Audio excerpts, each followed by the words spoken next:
Mirchi Plus presents Har Him Horror. মদ্যপান, ধূমপান ও মাদক সেবন স্বাস্থ্যের পক্ষে ক্ষতিকর। অভিজিৎ সেন অভিনেতা খারাপ নয়, তবে সমস্যা একটাই, মনের মতো কাজ পাচ্ছিল না। যতটুকু কাজ পাচ্ছিল তাতে চেষ্টার আর নিষ্ঠার কোনো কমতি রাখেনি। আরেকটাও মুশকিল ছিল, কাকতালীয় কিনা জানা নেই, তবে অভিজিৎ সেন সিনেমায় যেসব চরিত্র পাচ্ছিল অধিকাংশই সিনেমার কোনো না কোনো অংশে সে মারা যায়। বন্ধু মহলে টিটকারি কাটে লোকজন, কেউ কেউ বলে মরার চরিত্রে অভিজিতের বিকল্প নেই, বুঝলে। অভিজিৎ বেশিরভাগ সময়ই হালকাভাবে নেয় ব্যাপারটা, মাঝে মধ্যে আবার অভিমানও হতো প্রবল। রাগে কারোর সঙ্গেই কথাই বলতো না। বিষয়টা ইন্ডাস্ট্রিতে এমন বিচ্ছিরি জায়গায় পৌঁছালো, অভিজিতের কাছে শুধু মরে যেতে হবে এমন রোলই আসত। মৃত্যুর সাথেই রোজকার সংসার। অভিজিৎ সেন হৃদয়ের অন্তঃস্থল থেকে মরে যাচ্ছিল এবং ডিরেক্টরের কাট শুনে সে যেন আবার বেঁচে উঠছিল। ব্যাপারটা বাড়াবাড়ির জায়গায় পৌঁছালো যখন এক উঠতি ডিরেক্টর বললেন চুল্লির দৃশ্যও থাকবে। তাই তার সামনে যে দুখানা লাইন পাতা থাকে সেখানে খানিকক্ষণের জন্য শুতে হবে অভিজিৎকে।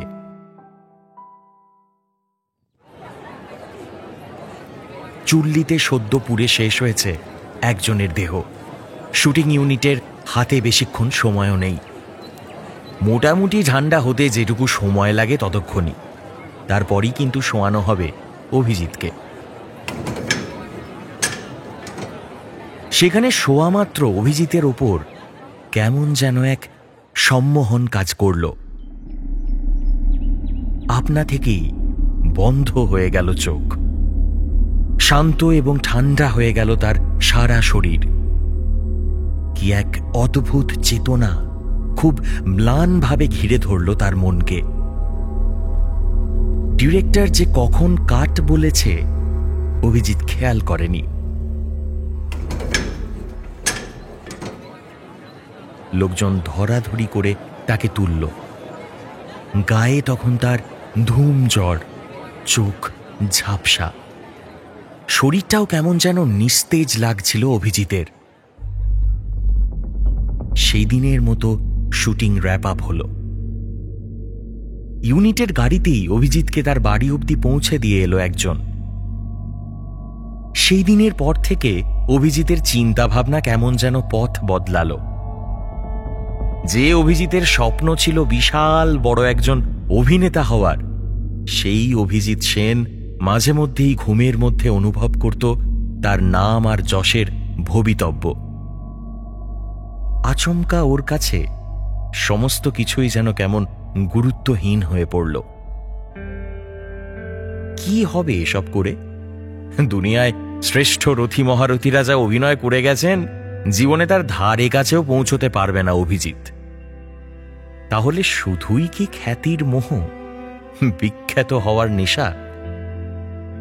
সেই জন্যই কি এই পোকামাকড়ের মতোই বেঁচে থাকা আর বারবার আগুনের সামনে থেকে ফিরে যাওয়া? একদিন মাঝরাতে ঘুম ভেঙে গেল অভিজিতের। জেগে দেখল এক গাদা ভিড় জমেছে ওর ছোট্ট গুপচি ঘরের ভেতরে। সবাই কেমন জানি অচেনা এবং অদ্ভুত। কি এক কৈফিয়ত চাওয়ার জন্য চোখে প্রশ্ন নিয়ে তাকিয়ে আছে তার দিকে। অভিজিৎ ঘুম চোখে আধো তন্দ্রায় জিজ্ঞাসা করল, কে কে তোমরা? কি চাও? অন্য দিক থেকে ভাষা ভাষা স্বরে প্রশ্নই ফিরে এলো। ফিরে এলি কেন? কেউ ফিরে আসে না। তুই কেন ফিরে এলি? হ্যাঁ, বল তুই কেন ফিরে এলি? হতভম্ব হয়ে গেল অভিজিৎ।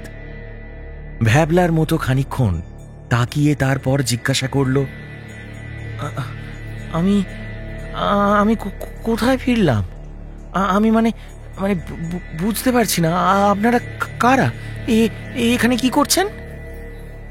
ওদিক থেকে কোনো সদুত্তর নেই। একই প্রশ্ন ঘুপছি ঘরের চার দেওয়ালে ধাক্কা খেতে খেতে খালি ফিরে আসছিল। ফিরে এলি কেন? চল চল আমাদের সাথে চল, এখানে তোকে থাকতে দেব না, কিছুতেই এখানে তোকে থাকতে দেব না, কিছুতেই না।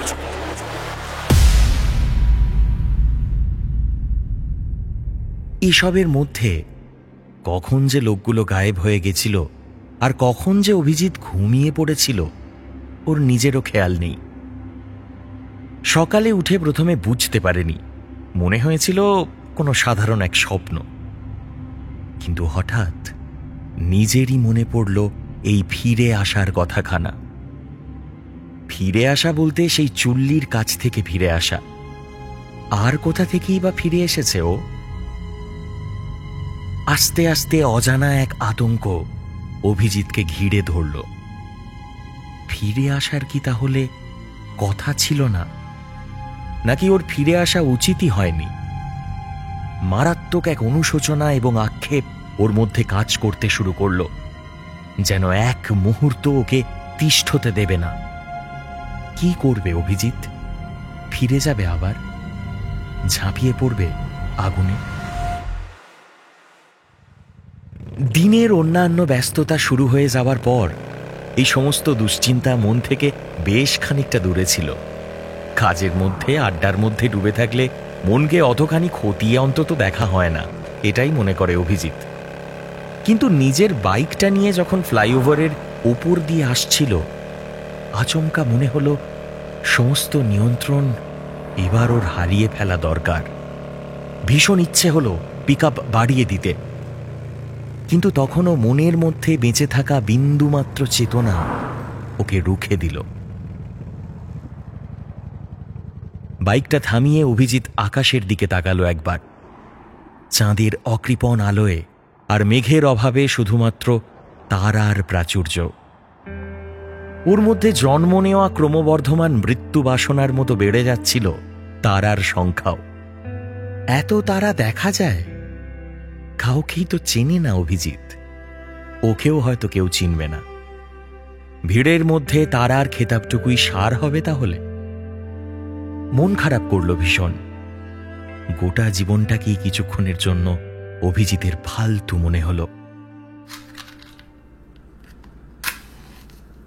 বাড়ি ফিরে এসে সে একটা সিগারেট ধরালো। আগুনের বিন্দু ফিল্টার অবধি আসা মাত্রই আর একটা সিগারেট।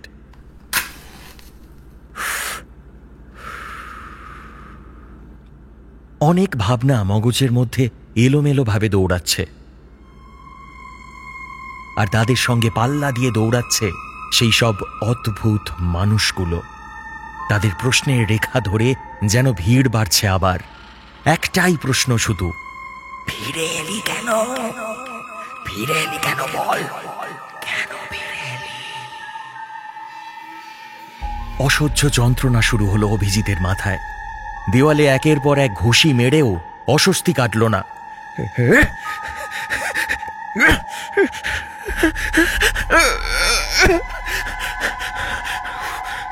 কি যে করি, কি যে করি! মনে হচ্ছিল এক্ষুনি যেন ওর মাথাটা ফেটে যাবে। দম বন্ধ হয়ে আসছিল ঘরের ভেতর। গুটি গুটি পায়ে অন্ধকার মেপে সিঁড়ি দিয়ে উঠল সে। হঠাৎ মনে হল, কিসের কিসের এই সাবধানতা? অন্ধকারকে তোয়াক্কা করল না অভিজিৎ। উন্মাদের মতো নিচে না তাকিয়ে সিঁড়িতে উঠতে শুরু করল সে। বেশ কয়েকবার হোঁচট খেল।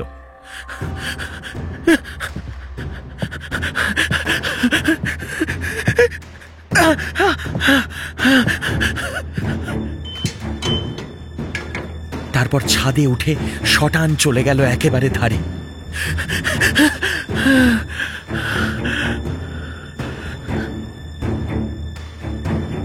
মনে হলো এখনই ঝাঁপ দিলে এই জন্মের মতো অন্তত বর্তে যাবে সে, কিন্তু পারল না। এবারেও পারল না অভিজিৎ সেন। প্রতিবার আত্মহত্যার দৃশ্যে কাছাকাছি পৌঁছেই কে যেন ওকে নির্দেশ দিচ্ছে,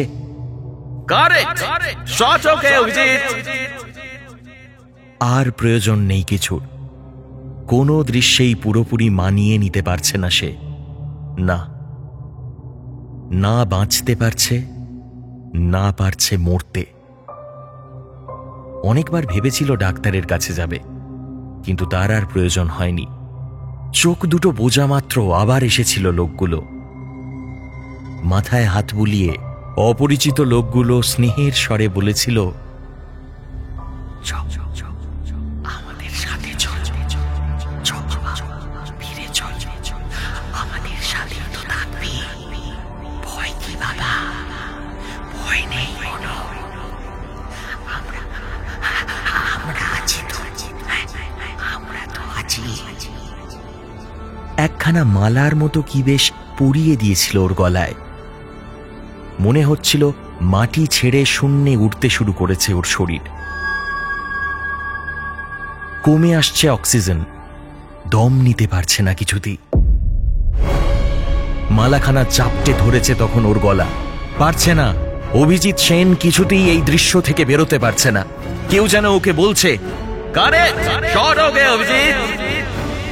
হারিয়ে যাচ্ছে অভিজিৎ সেন। ভীষণ এক যন্ত্রণার গর্ভে তিলে তিলে ডুবে যাচ্ছে অভিজিৎ সেন। পরদিন সকালে নিজের ঘরের সিলিং ফ্যানের সঙ্গে গলায় দড়ি বাঁধা অবস্থায় পাওয়া যায় অভিজিতের ঝুলন্ত লাশ। খবরের কাগজেও বেশ কয়েকদিন লেখালেখি হয় উঠতি তারকার মৃত্যু নিয়ে। উচ্ছৃঙ্খল বেপরোয়া জীবনযাপন নাকি মাদকাসক্তি? তারকার জীবনে ঘনিয়ে আসা মৃত্যুর নেপথ্যে আসলে কোনটা দায়ী? কেউই জানে না, কেউ জানার চেষ্টাও করে না। কোনো অনামী তারা নিজের আকাশ থেকে কবে যে গায়েব হয়ে যায়, তাতে মহাবিশ্বের কদিন মুখরোচক খোরাক জন্মাতে পারে, আর কিছুই না। তাতে কার কি যায় আসে?